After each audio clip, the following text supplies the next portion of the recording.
આપણી આસપાસ કેટલી બધી વસ્તુઓ છે ખરું ને? પણ ક્યારેય વિચાર્યું છે કે આમાંથી જીવંત શું છે અને નિર્જીવ શું?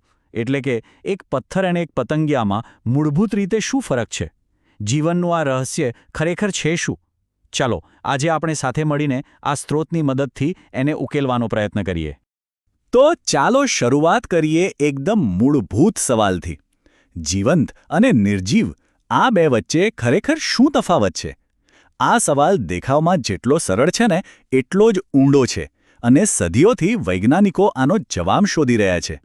આ રહસ્યને સમજવા માટે ચાલો અવધિ અને આયુષની એક નાની વાર્તા જોઈએ. એમને એક ગોકળગાયનો શેલ મળ્યો. હવે એ તો બિલકુલ હલતો નહોતો, એટલે એમને લાગ્યું કે આ તો નિર્જીવ વસ્તુ છે. પણ એમની મમ્મીએ કહ્યું, ના, આ તો કોઈ જીવંત પ્રાણીનું ઘર પણ હોઈ શકે છે. બસ આ જ ગૂંચવણ આપણી તપાસનો શરૂઆતનો મુદ્દો છે. તો ગોકળગાયના શેલની આ વાત આપણને એક મોટા સવાલ તરફ લઈ જાય છે. હવે આપણે એક જાસૂસની જેમ પુરાવા ભેગા કરીશું અને જીવંત વસ્તુના રહસ્યને ઉકેલીશું. આપણે કેટલાક એવા નિયમો શોધી કાઢીશું જે આપણને સાચી દિશા બતાવશે. પહેલો પુરાવો જે મગજમાં આવે એ છે હલનચલન. આપણને એમ જ લાગે કે જે વસ્તુ હલે છે એ જીવંત છે. પણ જરા વિચારો, કાર રસ્તા પર દોડે છે પણ એ તો નિર્જીવ છે. અને બીજી બાજુ વનસ્પતિ પોતાની જગ્યાથી ચાલતી નથી, છતાં એ જીવંત છે. મતલબ સ્પષ્ટ છે કે માત્ર હલનચલન પરથી નક્કી ન કરી શકાય. તો પછી જવાબ શું છે? સારું, વૈજ્ઞાનિકોએ જીવંત કોને કહેવાય એ નક્કી કરવા માટે 7 ખાસ નિયમો બનાવ્યા છે. આ કોઈ એક લક્ષણ નથી, પણ 7 લાક્ષણિકતાઓનો એક આખો સેટ છે. ચાલો આ જીવનના 7 નિયમોને એક પછી એક બરાબર સમજીએ. પેલો નિયમ છે વૃદ્ધિ. આ તો સાવ સહેલું છે. જેમ બાળપણના કપડાં આપણને મોટા થતાં નાના પડવા લાગે છે, બસ એવી જ રીતે દરેક જીવંત વસ્તુ, પછી એ છોડ હોય કે પ્રાણી, સમય જતાં મોટી થાય છે, એટલે કે વૃદ્ધિ પામે છે. હવે આગળના 3 નિયમો એકબીજા સાથે જોડાયેલા છે, જાણે એક સાયકલ.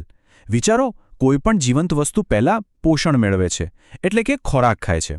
પછી શ્વસન દ્વારા એ ખોરાકમાંથી શક્તિ છૂટી પાડે છે અને આખી પ્રક્રિયામાં જે નકામો કચરો બને છે એને ઉત્સર્જન દ્વારા શરીરમાંથી બહાર કાઢી નાખે છે.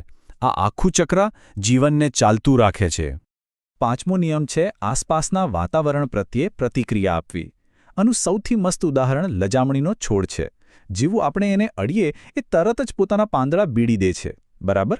એ જ રીતે જેવી રીતે આપણે કોઈ ગરમ વસ્તુને અડતા જ હાથ પાછો ખેંચી લઈએ છીએ. 6થો નિયમ પ્રજનન. શું ક્યારેય કોઈ ખુરશી કે પેન્સિલના બચ્ચાં જોયા છે? ના, કારણ કે નિર્જીવ વસ્તુઓ પોતાના જેવા બીજાને જન્મ નથી આપી શકતી. દરેક જીવંત વસ્તુ પોતાની પેઢીને આગળ વધારવા માટે પ્રજનન કરે છે. અને આ વાત સૌથી મહત્વની છે. કોઈ 1 કે 2 નિયમની વાત નથી. કોઈ પણ વસ્તુને જીવંત કહેવા માટે આ 7 નિયમોનું પાલન થવું જ જોઈએ. જો આમાંથી એક પણ નિયમ લાગુ ન પડતો હોય તો સમજી લેવાનું કે તે વસ્તુ નિર્જીવ છે. સારું, હવે આપણે જીવનના 7 નિયમો તો જાણી લીધા. તો ચાલો આ જ્ઞાનની એક કસોટી કરીએ. એક એવી વસ્તુ લઈએ જે દેખાવમાં તો એકદમ નિર્જીવ લાગે છે, પણ શું એ ખરેખર એવી છે? આપણે વાત કરી રહ્યા છીએ એક નાના બીજની. એક બીજને હાથમાં લઈને જુઓ. એ હલતું નથી, શ્વાસ લેતું નથી, ખાતું નથી. તો શું એ જીવંત છે કે નિર્જીવ? આ એક મજેદાર કોયડો છે. આનો જવાબ શોધવા માટે એક બહુ સરળ પ્રયોગ કરવામાં આવ્યો. 4 કુંડામાં બીજ વાવવામાં આવ્યા. પહેલા કુંડાને પાણી જ ન આપ્યું. બીજાને એટલું પાણી આપ્યું કે બીજ ડૂબી ગયું.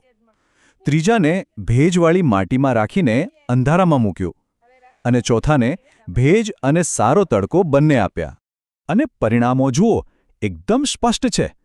જે કુંડામાં પાણી નહોતું કે બહુ વધારે હતું, એમાં બીજ ઉગ્યા જ નહીં. પણ જે કુંડામાં યોગ્ય ભેજ હતો, પછી ભલે તે અંધારામાં હોય કે તડકામાં, એ બંનેમાં બીજ અંકુરિત થયા. આના પરથી એક બહુ જ રસપ્રદ વાત સામે આવે છે. તો છુકાદો એ છે કે બીજ બિલકુલ જીવંત છે. એ બસ ઊંઘી રહ્યું છે અને જાગવા માટે યોગ્ય માત્રામાં પાણી અને હવાની રાહ જોઈ રહ્યું છે. અને હા, ઉગવા માટે એને સૂર્યપ્રકાશની પણ જરૂર નથી. એ તો પછી જોઈએ. બીજનું રહસ્ય તો આપણે ઉકેલી નાખ્યું. હવે જીવનની એક બીજી અદ્ભુત વાત જોઈએ.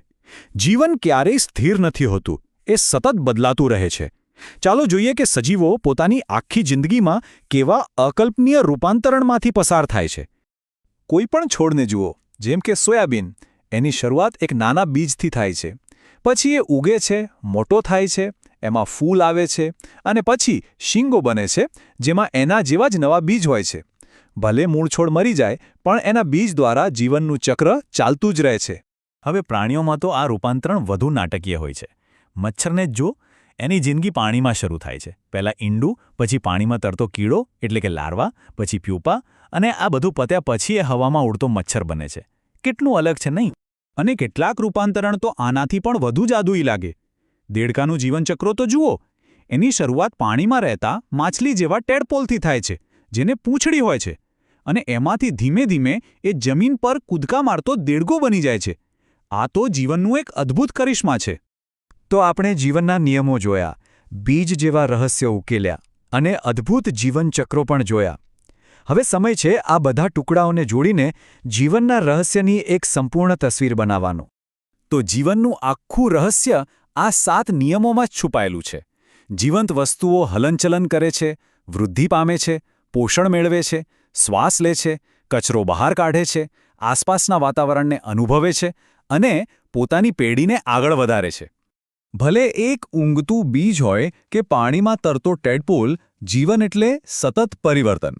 પણ આ બધા જ ફેરફારો અને રૂપાંતરણોની પાછળ પેલા 7 મૂળભૂત નિયમો જ કામ કરે છે. આપણે છોડ અને પ્રાણીઓ બંનેના જીવનચક્ર જોયા, પણ આ વિશ્લેષણના અંતે એક સવાલ મનમાં રહી જાય છે.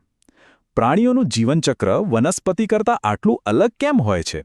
આ સવાલનો જવાબ વિચારતા રહેજો.